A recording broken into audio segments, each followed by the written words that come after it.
मैं शांत हूं, मैं खुश हूं, सब अच्छा हो रहा है। ओके, तो चलिए इस पे बात करते हैं। मैं शांत हूं, मैं खुश हूं।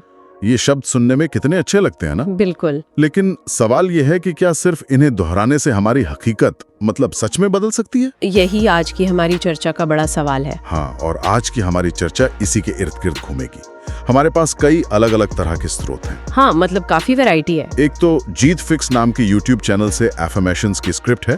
फिर नॉर्मन विंसेंट पील की 1952 की एक मशहूर किताब है the power of positive thinking. और साथ में मनोविज्ञान पर अकादमिक शोध पत्र भी हैं। और सकारात्मकता के फायदे और नुकसान पर लिखे गए कई लेख भी।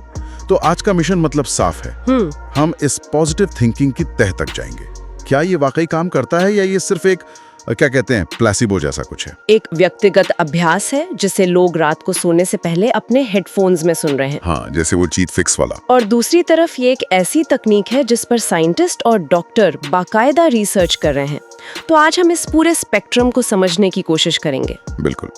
तो चलिए शुरू करते हैं उसी आवाज से जो हम अपने अंदर सुनते हैं या सुनना चाहते हैं। हमारे YouTube सोर्स जीत फिक्स में रात को सोने से पहले खुद से जुड़ने की बात कही गई है। हाँ, इसमें कुछ खास एफर्मेशंस हैं, जैसे मैं अपने आप को हर तरह की चुनौती में पॉजिटिव रखता हूँ, या मेरे अंदर उससे भी ज्यादा ताकत है जितना मुझे लगता है। और एक और है, मैं जैसा भी हूँ उसी रूप में खुद से बहुत ज्यादा प्यार करता हूँ। हाँ, ये सुनने में बहुत पावरफुल लगता है, लेकिन ये कोई नई चीज तो नहीं है ना? नहीं, बिल्कुल भी नहीं। मुझे लगता है कि ये विचार कहीं और से आया है। आप बिल्कुल सही पकड़ रहे हैं। इसकी जड़ें काफी गहरी हैं, मतलब पुरानी हैं। अच्छा। इसे हम सीधे सीधे 1952 में छपी नॉर्मन विंसेंट पील की किताब the power of positive thinking से जोड़ सकते हैं। 1952 मतलब 70 साल से भी ज्यादा पहले। हाँ, उस किताब का मूल संदेश यही था जो आज ये YouTube चैनल कह रहा है। आपके विचार आपकी हकीकत बनाते हैं। तो जो हम जीत फिक्स जैसे चैनल पर आज देख रहे हैं वो असल में 70 साल पुराने एक विचार का नया अवतार है। बिल्कुल। बस पहले से धर्म और विश्वास के नजरिए से बेचा गया और आज इसे वेलनेस और सेल्फ हेल्प के रूप में पेश किया जा रहा है। ये तो बड़ा फैसिनेटिंग है कि पैकेजिंग बदल गई पर प्रोडक्ट वही है। एग्जैक्टली। और आपको पता है उस जमाने में भी ये जबरदस्त हिट था। अच्छा। वो किताब न्यूयॉर्क टाइम्स की बेस्ट सेलर सूची में 186 हफ्तों तक रही। 186 हफ्ते मतलब 3 साल से भी ज्यादा। हाँ, पील ने 10 नियम दिए थे। उनमें से कुछ तो आज भी मोटिवेशनल कोट्स की तरह इस्तेमाल होते हैं। जैसे पिक्चर योरसेल्फ सक्सीडिंग, यानी खुद को सफल होते हुए देखें, या फिर think a positive thought to drown out a negative thought. एक नेगेटिव विचार को बाहर निकालने के लिए एक पॉजिटिव विचार सोचें। ये तो आज भी हर सेल्फ हेल्प गुरु कहता है। बिल्कुल। बस फर्क ये था कि पील ने इसे मजबूती से ईसाई धर्म से जोड़ा था। अच्छा। उनका एक नियम था कि हर दिन दोहराएं, मैं मसीह के माध्यम से सब कुछ कर सकता हूँ जो मुझे शक्ति प्रदान करता है। तो आज के ये डिजिटल एफर्मेशंस उसी फिलॉसफी का एक सेक्युलर मॉडर्न रूप है। बिल्कुल। ठीक है, तो ये फिलॉसफी से शुरू हुआ, किताबों और फिर यूट्यूब तक पहुंचा। पर मेरा सवाल ये है कि क्या ये सिर्फ सेल्फ हेल्प की बातें हैं या मनोविज्ञान भी इसे गंभीरता से लेता है? एक बहुत अहम सवाल है। क्या थेरेपिस्ट भी अपने मरीजों से कहते हैं कि बस अच्छा सोचो और सब ठीक हो जाएगा? देखिए, इसका जवाब थोड़ा न्यूअन्स्ड है। हाँ, मनोविज्ञान इसे गंभीरता से लेता है, लेकिन बस अच्छा सोचो वाले अंदाज में नहीं। तो फिर कैसे? एक एकेडमिक जर्नल में पॉजिटिव कॉग्निटिव बिहेवियरल थेरेपी या पॉजिटिव सीबीटी पर एक लेख है। ये पारंपरिक सीबीटी का एक बहुत ही दिलचस्प विकास है। सीबीटी यानी कॉग्निटिव बिहेवियरल थेरेपी, ये तो डिप्रेशन और एंजाइटी के लिए काफी इस्तेमाल होती है ना? हाँ, बिल्कुल। तो इस पारंपरिक सीबीटी और पॉजिटिव सीबीटी में क्या फर्क है? अगर हम इसे बड़े स्तर पर देखें तो पारंपरिक सीबीटी इस बात पर ध्यान केंद्रित करता है कि किसी व्यक्ति के साथ क्या गलत है। अच्छा, मतलब एक तरह से प्रॉब्लम फाइंडिंग मोड में रहता है। एग्जैक्टली, आपने सही एनालॉजी दी। इंजन में कहाँ गड़बड़ है ये ढूंढता है। बिल्कुल। और पॉजिटिव सीबीटी इसका उल्टा है। वो पूछता है क्या सही है और क्या काम कर रहा है। मतलब ये ताकतों पे फोकस करता है, कमजोरियों पे नहीं। हाँ, इसे ऐसे समझिए, पारंपरिक सीबीटी आपकी कार के इंजन में आई खराबी को ठीक करने जैसा है और पॉजिटिव सीबीटी उसी इंजन को फाइन ट्यून करके उसकी परफॉर्मेंस बढ़ाने जैसा है, ताकि और बेहतर चले। इंटरेस्टिंग। इसकी कोई खास तकनीक है? हाँ, एक बहुत शक्तिशाली तकनीक है जिसे अपवर्ड एरो तकनीक कहते हैं। Upward arrow? हाँ, ये पारंपरिक सीबीटी की डाउनवर्ड एरो तकनीक के बिल्कुल विपरीत है, जिसमें पूछा जाता है सबसे बुरा क्या हो सकता है। अच्छा, तो अपवर्ड एरो में क्या पूछते हैं? अपवर्ड एरो तकनीक में थेरेपिस्ट ऐसे सवाल पूछते हैं जैसे सबसे अच्छा परिणाम क्या होगा, या मान लीजिए आप कल सुबह उठते हैं और आपकी ये समस्या मैजिकली गायब हो जाती है, तो सबसे पहले आपको कैसे पता चलेगा? वाह, मतलब आप मरीज को उसकी प्रॉब्लम के दलदल में और गहरा ले जाने के बजाय उसे संभावनाओं का आसमान दिखा रहे हैं। बिल्कुल, बातचीत को समस्या से हटाकर समाधान की ओर ले जाना। मतलब आप सिर्फ लक्षण कम नहीं कर रहे, बल्कि असल में इंसान की खुशहाली को, उसकी वेलबींग को बढ़ाने की कोशिश कर रहे हैं। एकदम सही। ये सिर्फ न्यूट्रल पर आने की बात नहीं है, ये पॉजिटिव की तरफ जाने की बात है। ठीक है, तो थेरेपिस्ट के ऑफिस में ये तकनीकें काम कर रही हैं, लेकिन क्या इसका असर हमारी रोजमर्रा की जिंदगी पर, हमारी बॉडी पर भी पड़ता है? क्या सिर्फ अच्छा सोचने से हमारा दिल ज्यादा सेहतमंद हो सकता है? सुनने में तो थोड़ा अजीब लगता है। सुनने में अजीब लग सकता है, लेकिन इसके पीछे अब ठोस वैज्ञानिक सबूत है। सच में? हाँ, जॉन हॉपकिंस मेडिसिन का एक अध्ययन बहुत महत्वपूर्ण है। हाँ। उन्होंने पाया कि जिन लोगों के परिवार में हृदय रोग का इतिहास था, लेकिन उनका नजरिया सकारात्मक था, हाँ। उनमें नकारात्मक दृष्टिकोण वालों की तुलना में दिल का दौरा पड़ने की संभावना 1/3 कम थी। 1/3 कम? ये तो बहुत बहुत बड़ा नंबर है ना? लेकिन क्या हम ये पक्के तौर पर कह सकते हैं कि ये सिर्फ सोच का नतीजा है? हो सकता है जो लोग पॉजिटिव होते हैं उनकी लाइफस्टाइल ही बेहतर हो? बेहतरीन सवाल। मतलब वो स्मोकिंग कम करते हों या अच्छा खाते हों? बिल्कुल। और रिसर्चर्स ने इस पर ध्यान दिया।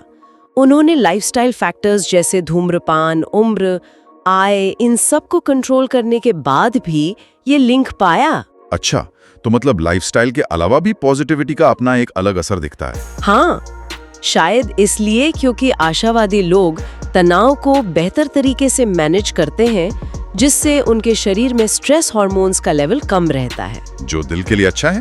वाह, ये तो वाकई कमाल है। मतलब हमारे विचार सीधे सीधे हमारे बायोलॉजी को प्रभावित कर सकते हैं। हाँ, और ये सिर्फ दिल की बीमारी तक सीमित नहीं है, और भी कुछ है। सिराक्यूज विश्वविद्यालय के एक अध्ययन ने महामारी के दौरान पाया कि आशावाद ने लोगों में लचीलापन यानी रेजिलियंस को बढ़ावा दिया। अच्छा।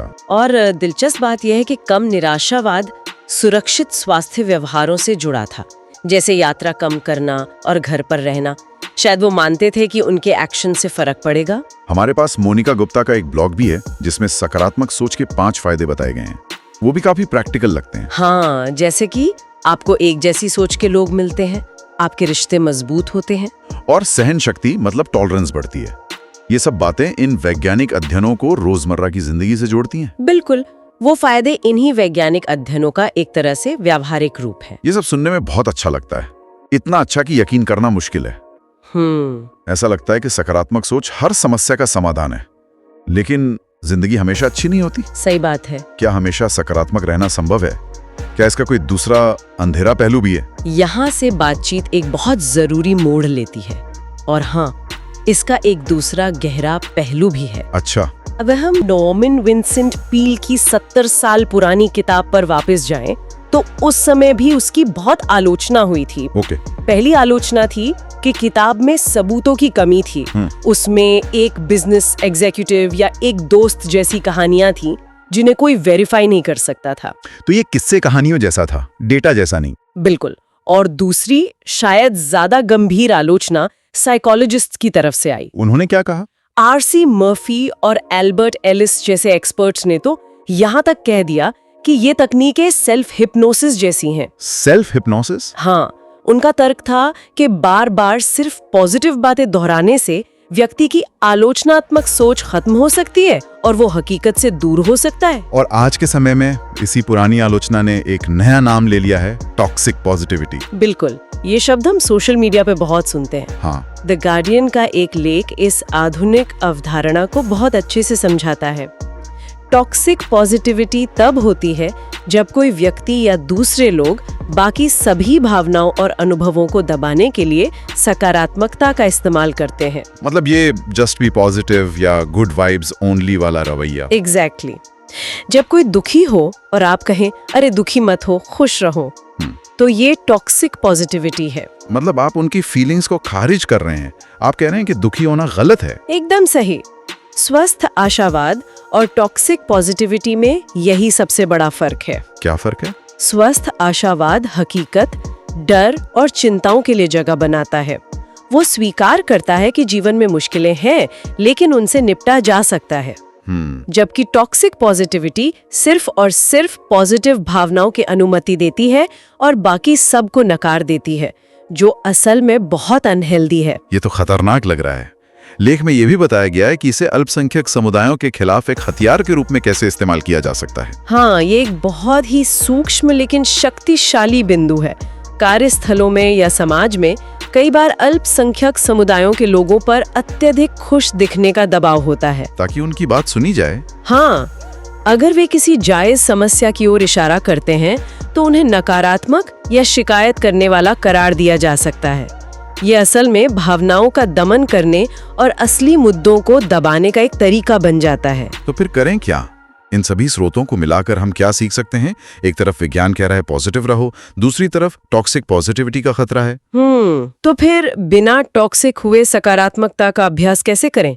संतुलन कहाँ है? संतुलन खोजना ही सबसे महत्वपूर्ण है, और हमारे स्रोत इसके लिए बहुत अच्छे व्यवहारिक तरीके बताते हैं। जैसे? पहला और सबसे जरूरी कदम है नकारात्मक भावनाओं को स्वीकार करना। उन्हें दबाना नहीं, बिल्कुल नहीं। द गार्डियन के लीक के अनुसार स्वस्थ सकारात्मकता की शुरुआत अपनी नकारात्मक भावनाओं को स्वीकार करने और उन्हें नाम देने से होती है। यानी उदास महसूस करने पर यह कहना कि मुझे उदास नहीं होना चाहिए, के बजाय ये स्वीकार करना कि मैं आज उदास महसूस कर रहा हूँ और ये ठीक है। बिल्कुल, इसे इमोशनल वैलिडेशन कहते हैं। दूसरा तरीका विकी हाउस से आता है। अपने विचारों को चुनौती दें। Automatic negative thoughts. हाँ, जैसे प्रेजेंटेशन खराब होने पर सोचना, मैं हमेशा सब गड़बड़ कर देता हूँ। इस विचार को पहचानें और उसे चुनौती दें।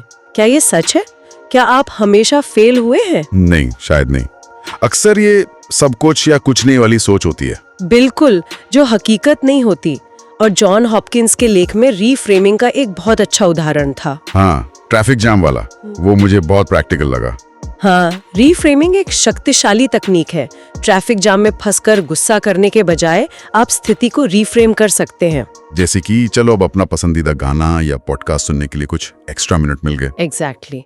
ये समस्या को नहीं बदलता, लेकिन समस्या के प्रति आपकी भावनात्मक प्रतिक्रिया को बदल देता है। और hindi.com ब्लॉग इस बात पर जोर देता है कि सिर्फ सोचना काफी नहीं है, एक्शन लेना भी जरूरी है। मुझे लगता है ये टॉक्सिक पॉजिटिविटी से बचने का सबसे अच्छा तरीका है। एकदम सही कहा। सच्ची सकारात्मकता पैसिव नहीं, एक्टिव होती है। इसका मतलब है कि आप एक आशावादी मानसिकता के साथ योजना बनाएं और छोटे छोटे वास्तविक कदम उठाएं। हकीकत को नजरअंदाज ना करें, बल्कि इसे सुधारने के लिए काम करें। बिल्कुल। और अंत में अपना माहौल बनाना भी जरूरी है। ऐसे लोगों के साथ समय बिताएं जो आपको सपोर्ट करते हैं। तो आज की हमारी इस छानबीन का सार क्या है? हमने एक साधारण YouTube अफर्मेशन से शुरुआत की और मनोविज्ञान, स्वास्थ्य विज्ञान और यहाँ तक कि इसकी आधुनिक आलोचनाओं तक की यात्रा की। एक बात तो साफ है, हमारे विचार एक शक्तिशाली उपकरण है, लेकिन हर शक्तिशाली उपकरण की तरह इसे सावधानी से इस्तेमाल करना होगा। अंतिम विचार यही है कि हमारे स्रोत मिलकर एक ही बात कहते हैं। सच्ची सकारात्मक सोच का मतलब हकीकत को नकारना नहीं है, बल्कि हकीकत के साथ अपने रिश्ते को बदलना है। ये मुश्किलों को अनदेखा करने के बारे में नहीं है, बल्कि ये मानने के बारे में है कि उन पर काबू पाने की क्षमता हमारे अंदर मौजूद है। और आज हम अपने श्रोताओं के लिए एक विचार छोड़ना चाहते हैं। हाँ, आज किसी बड़ी समस्या के बारे में नहीं, बल्कि अपने किसी एक छोटे से बार बार आने वाले विचार पैटर्न के बारे में सोचें। कोई छोटी सी झुंझलाहट। हाँ, सोचिए कि क्या उसे एक अलग, अधिक सशक्त नजरिए से देखा जा सकता है। बस एक छोटा सा रीफ्रेम, वो क्या हो सकता है?